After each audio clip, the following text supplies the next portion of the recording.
This is the account of a modern-day Eucharistic miracle, one that continues to move and inspire those who hear about it. The first reports of this event were shared through the Catholic company, but, as is often the case with such sacred matters, the Church remained careful and discreet.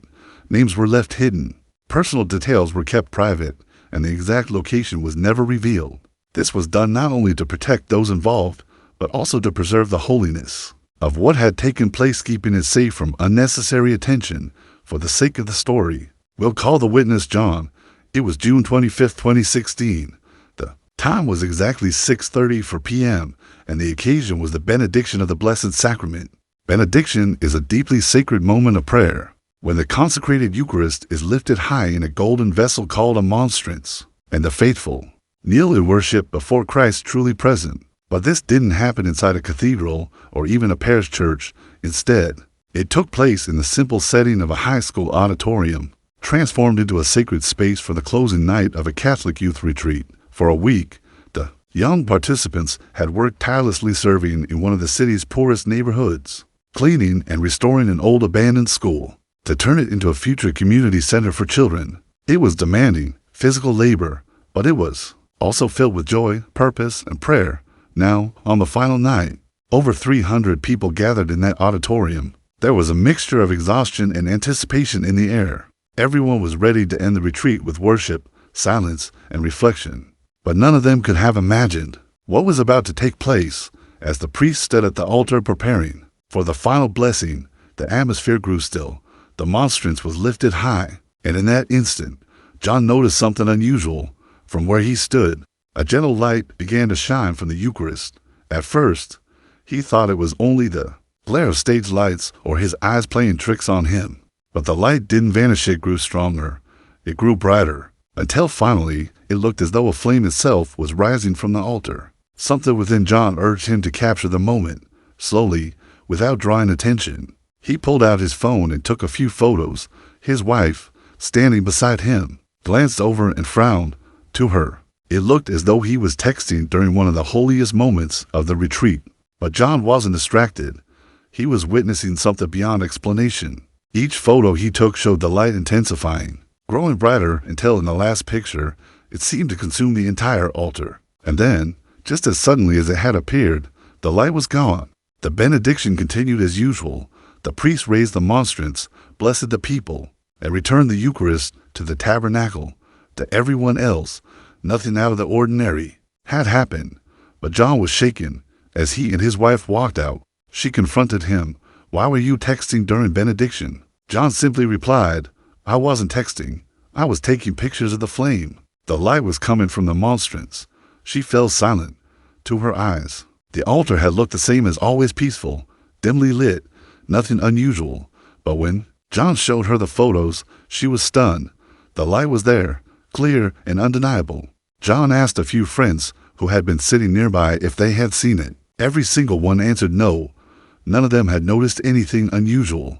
Finally, John approached the priest himself. Had he seen any strange light while holding the monstrance? The priest quietly shook his head, but when John showed him the photographs, his expression changed. He was silent, visibly moved. Together they went back into the auditorium. The retreat staff was already cleaning up, packing away instruments, folding chairs, and unplugging microphones. The priest asked if any special lighting had been used, any spotlights, effects, or hidden bulbs aimed at the altar. The staff all gave the same answer: no. They checked the stage, the ceiling, the windows. Nothing explained the light, and yet the photos were there, clear as day. Out of more than 300 people in that room, John was the only one who had seen the light with his own eyes. In the days that followed, John shared the photos only with a handful of trusted priests. They advised him to remain quiet, to protect the sacredness of the moment. Miracles, they reminded him, are not meant to be spectacles. They are given to deepen faith. For John, this was not just a strange experience. It was life-changing. He had come to the retreat as a father and a chaperone, quietly supporting his son. But he left with a divine encounter that would stay with him forever. The Catholic Church teaches that miracles are real, but it is cautious before declaring them so. Investigations can take years or even decades. Testimonies are collected, scientific studies are made, and theologians carefully examined everything for the church. Truth is more important than excitement, but whether or not it is ever officially declared, this event was enough to awaken something in John and in those who heard his story throughout history. Eucharistic miracles have appeared at moments when faith was weak or in doubt. One of the most famous happened in the 8th century in Lanciano, Italy, when a doubting priest saw the host visibly turn into human flesh and the wine into blood. Tests done centuries later revealed it was heart tissue with blood type AB, same blood type found in other Eucharistic miracles, including one at Buenos Aires in 1996. Why the heart? Because the Eucharist is the beating heart of Christ's love, his sacrifice, his life given for us. And so, in that high school auditorium in 2016, when John saw the mysterious flame of light shining from the monstrance, it was more than an unexplainable vision. It was a reminder. I am here. I am real. I am with you. Every Mass is a miracle. Even when nothing unusual happens, Christ is truly present. But sometimes, God allows us a glimpse, a reminder to wake us up, to renew our faith, to call us back, to belief. For John, those photos were not just images on a phone. They were a testimony that heaven had touched earth, even if only for a moment. And maybe the lesson is this: miracles are not always meant for the crowd. Sometimes they are for one person alone to strengthen their faith, so that through them, others may also believe. So the question remains, when you see the host lifted at Mass, what do you believe? Because if Christ is truly there, then everything changes. Even after the retreat, John couldn't stop thinking about what he had seen. It wasn't just a fleeting image or a camera trick. It was a moment that had touched something deep inside him, a spark of faith he hadn't realized he needed so badly. Every time he looked at the photos, the memory of that glowing light returned, filling him with awe and wonder. He began to reflect on the week of the retreat, on the hard work, the prayers, the laughter, and even the struggles, and slowly he realized something profound. God often works in quiet ways, in unexpected places, and sometimes he chooses the humble, the unnoticed, or the ordinary to reveal his presence. That auditorium, an everyday high school gym turned temporary chapel, had become a portal for the divine, and John, simply being present, had been chosen to witness it.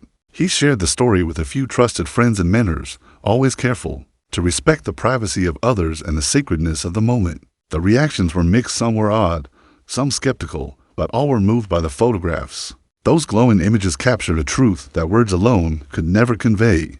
The priests who saw the photos were humbled.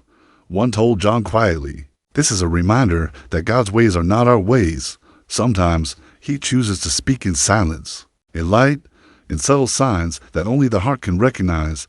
John took those words to heart. The experience didn't make him feel like a hero, nor did it make him boastful.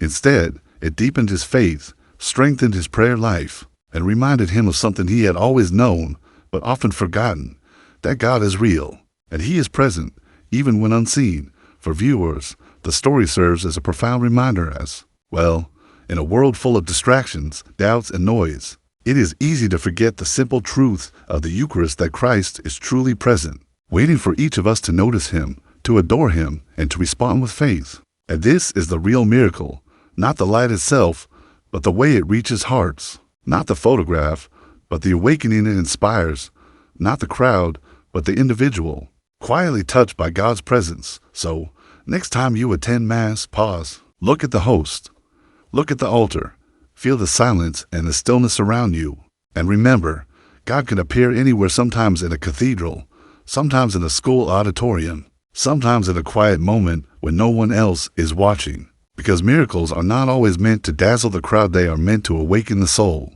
And if you are attentive, if you are open, perhaps you, too, will witness the gentle whisper of heaven breaking through the ordinary. John's experience reminds us all that faith is personal, powerful, and profoundly real.